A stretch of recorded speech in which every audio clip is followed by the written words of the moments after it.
this was just around the time when the A7 was about to come out. So the original A7. And that was makes you like, sound old. yeah.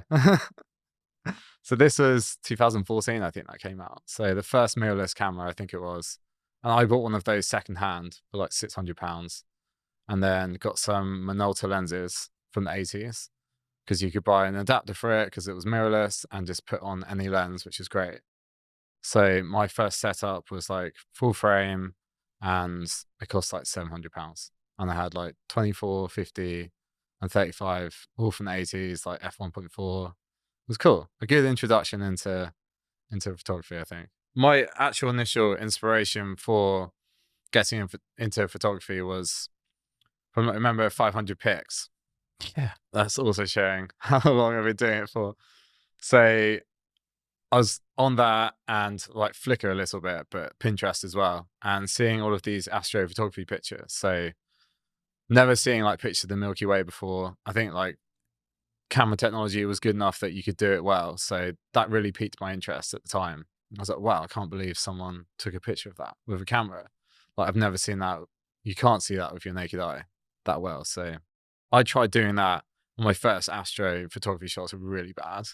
In the like, England's pretty light polluted, Yeah. as you'd know. And I went to this reservoir after work, tried to take these pictures, and it was just so orange along the horizon. The sky was like purple, but there was a few stars in it, and I was stoked on that at the time.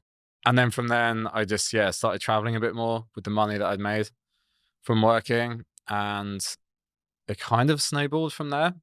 But I left myself in a bit of a weird situation where I studied design at uni, like I said, and my final year project was a bicycle light for the city.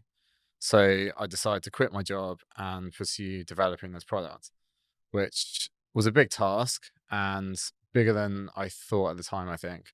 Like trying to launch a product with tech in it is a pretty huge undertaking. You need a lot of money from crowdfunding. And about a year in, I didn't believe in the idea enough. And I'm the founder, so kind of need to believe in your own ideas. So I basically was left at a fork in the road where I'd had a year out of work as a designer, was doing photography like for fun on the side and some weddings here and there, like as second shooters and editing weddings for people. But yeah, was left at a point where I couldn't do this thing anymore. It was either go back into design after a year out or try and do photography because I really enjoyed it.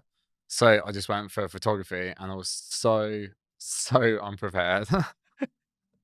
I don't think I'd worked as a second shooter on weddings, like I said, but I'd never worked really commercially or anything like that. Always drawing in much money, didn't really have a plan for it. I think this was 2018. So Instagram was kind of, people were getting quite big on Instagram, like the OGs who'd done it from like 2016 or something, like those days.